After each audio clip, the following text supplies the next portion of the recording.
Hello again. Today we shall talk about individualism. Now, I've already written the thing down due to me being a dunce and needing to check if I already did this one. And forgive me if I messed up the spelling, but I wish to touch on this topic today, if that will be acceptable. Now, individualism is a focus on the individual. Let's put you here so we can have a person for us all to relate to. So it's about you versus the group, others.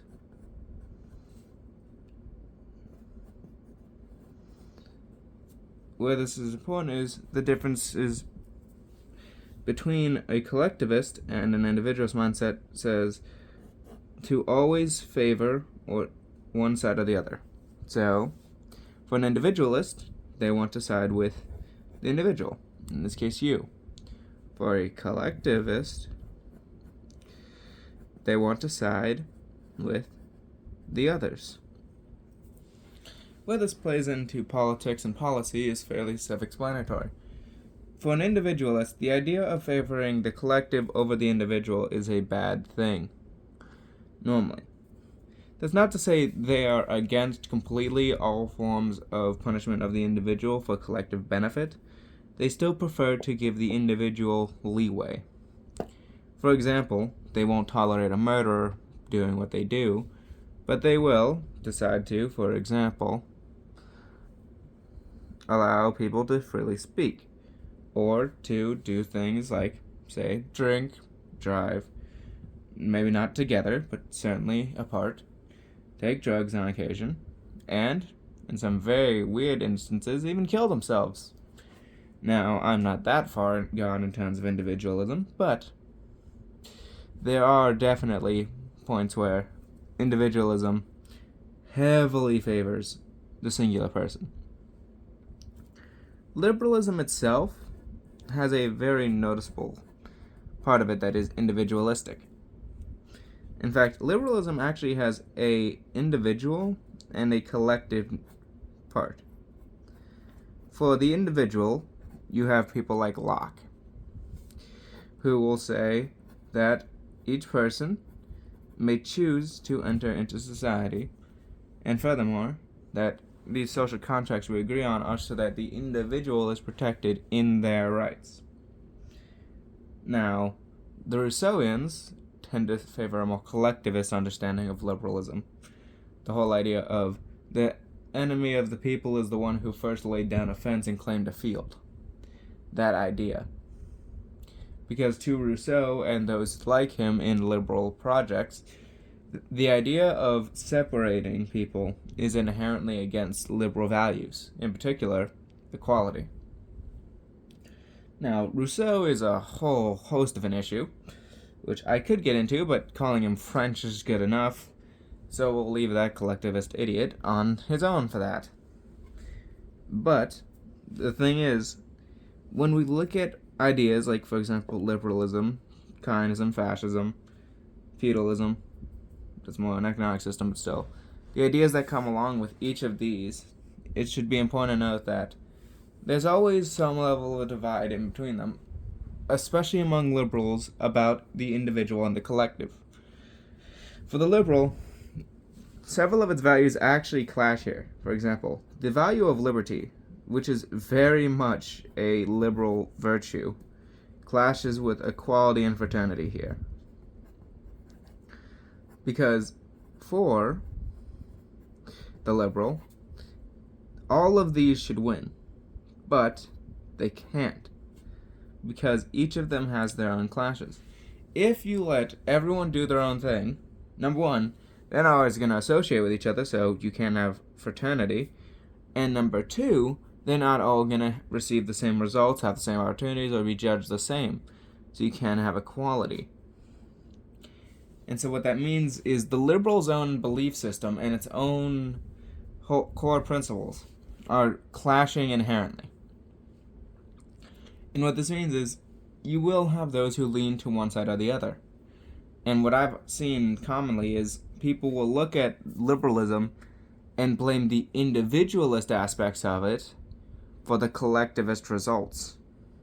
For example, I'm sure some of you have heard of a man named Sargon of Akkad. He is rather known for, as a YouTuber, disagreeing firmly with liberal beliefs. One of the things I've noticed, especially recently, is that he blames the individualist aspects of liberalism for bringing us here. To this, I, as a person who's not a liberal but still heavily supportive of the individual, must object, because if you look at what's going on now, it is liberty, actually, that is being disfavored in favor of group equality and solidarity in the form of basically ideological fraternity. Those in the ideology are basically seen as brothers in arms. Meanwhile, those who decide to support equality of outcome, equity, alongside this ideological fraternity, try to include as many people as possible, often at the detriment of individual liberty. Diversity, equity, inclusion, those are not values of a liberty-loving people. Because diversity is not freedom. Not if it is the result of forced coercion, which it is in many instances.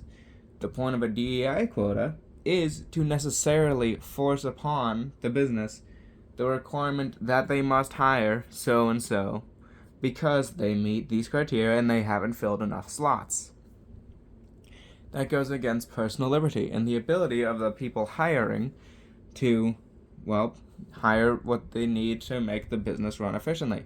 Because remember, the goal of a business is to make money. It is not to do anything else. Nor will I pretend it's something wholly unrelated to that. It is to make money. But by stringing themselves down to this belief system, they are effectively restraining themselves. And so it is the individual that finds itself at the edge of collectivist brains who decide that, oh yes, we think that you and your individual choices are against equality, are against our little club here and our beliefs. Therefore, we shall exclude you from this.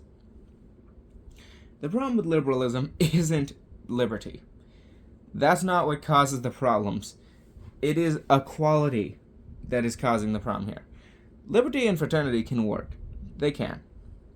It's not hard for people to have a lock-in perspective and say, hey, we may have to work together because we are still a society, but we should have freedoms and agree upon a few rights so that we can protect ourselves. The problem comes, naturally, from this one, equality, trying to level the playing field. It's not only a lot of effort, it can't work because every tool we have will go over it, crush people along the way, and there'll still be bumps, there'll still be differences. So what do you have to do? Go right on over again, crush some more people, see, oh, well, look, it's not fully flat yet, and keep going until eventually everyone is dead, and that's really the only way you're going to get an equal world. Apologies for stuttering, I'm not good at speaking. But, regardless, the reality is, it is this part of the liberal project that is betraying it. Well, that and their unwillingness to engage in imperialism, resulting in cartels forming all over the world, but, besides that. Equality, this view that people can be flattened down to stand on the same level, not only is patently ridiculous, but it destroys the liberal project. Individualism is the best part of the liberal project other than their belief in natural rights. Because when it comes to a society isn't made of collectives.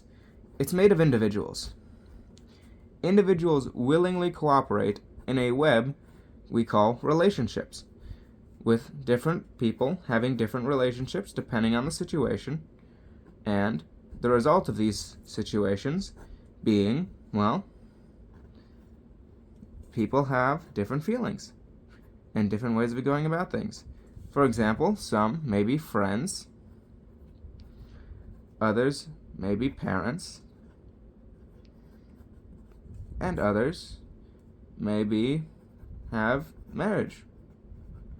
So, as a result, you have people forming their own little communities, all while still being their own individuals. When a mother marries a father, do they suddenly become part of a collective? No. They don't suddenly join together at the hip and become one ball of thing. Rather, they maintain their individual aspects, but agree to cooperate in their own interests for what they believe is best. A wife does not forfeit her autonomy when she marries a husband. Neither does the husband forfeit it when he marries the wife. Rather, they both agree that they would be better together, whether it be due to them having a similar relationship in the past, similar beliefs, similar just general hobbies, or perhaps they're both looking for the same outcome. For example, if they want a family. And so they choose willingly to get into a relationship, and if they have kids, get into bed so that they can have a descendant.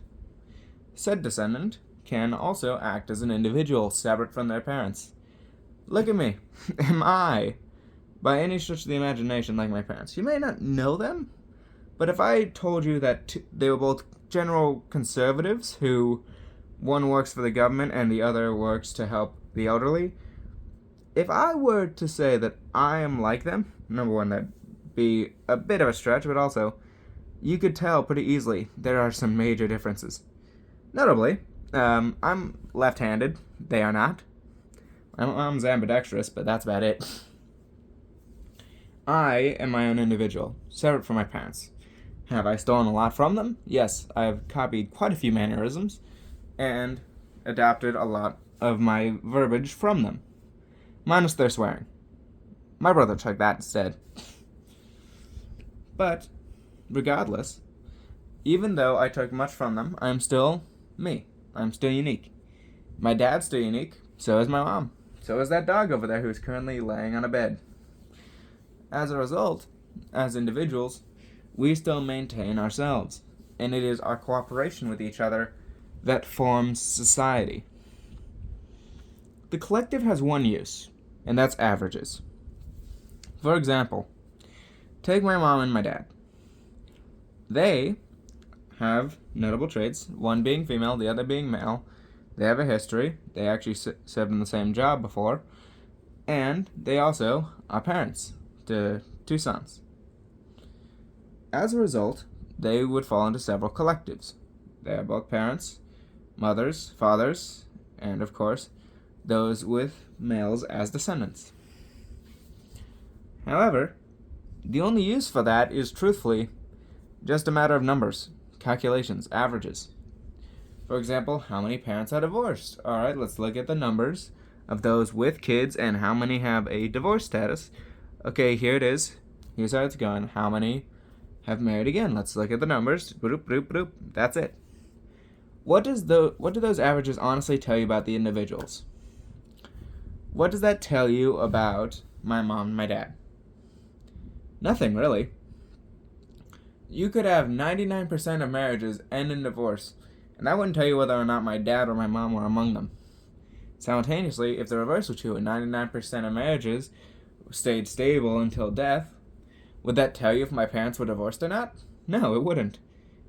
Their status does not matter overall because it is personal to them. It is individual. It is only one dot in the hundreds, if not thousands, likely millions of dots all throughout this country. And so you cannot use collectives to understand the individual, and you can barely use the individual to understand the collective. For example, if I were to look at a person and say, oh, they're this race? That must mean everyone else of their race is like that. No, it wouldn't work that way because one person does not speak for an entire group. Now, depending on collective general traits, like 60% averages, one can still say, alright, it's likely that when I meet a person of this group, who falls into this category, they're going to behave a certain way. But you must accept, when you understand that it will not be true for all. And so you need to adjust when you meet a person. For example, You could meet a Japanese person and say, oh, they're probably very communal and not very interested in starting conflict due to general traits that have been observed in their culture and their traditions. However, if that person proceeds to start a fight with someone over the most minor of inconveniences, yet throw that out the window and understand quite clearly, they may be Japanese by race or by background, but that does not mean they're going to follow all their culture's traits and general traditions. Because what matters more to a person when working with someone is that person themselves. It is not the individualism that people believe in that is causing the issue. It is collectivism. It is this attempt to take averages and use it to apply to millions of individuals with no care for whether or not it's true for them. The relevance of averages still exists, but it is not for people to apply to others. It's rather for general data and a starting point, a line in the sand to say, here's where they are now. It is not, however, a blueprint.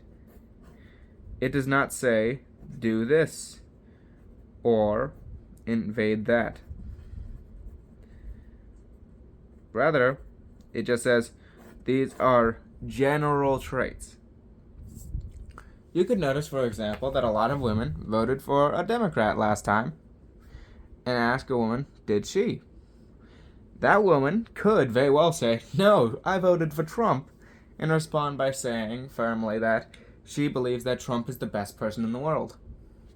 Now, is that likely? Technically not, but it is entirely possible for said person to exist and do exactly that. Remember, people are not groups. They are individuals. And while we should care for others and work together because these relationships make us as individuals better, that does not mean we should say, alright, you're in Group A or Group B, so we should judge you based off of that. No, that's not a good idea. Unless said group happens to be like murderers or something, in which case, judge them because that is something that is very wrong. Same with slavers. Put them in the dirt. But yeah, other than those pieces of trash, you generally do not want to judge people by collective groups. That's just how things are because, well, not everyone falls into the category that we initially assigned to a collective. But anyways, those are just my thoughts. Enjoy, and have a good day. Oh, and if you have a dog, pet it. Dogs are good. Bye.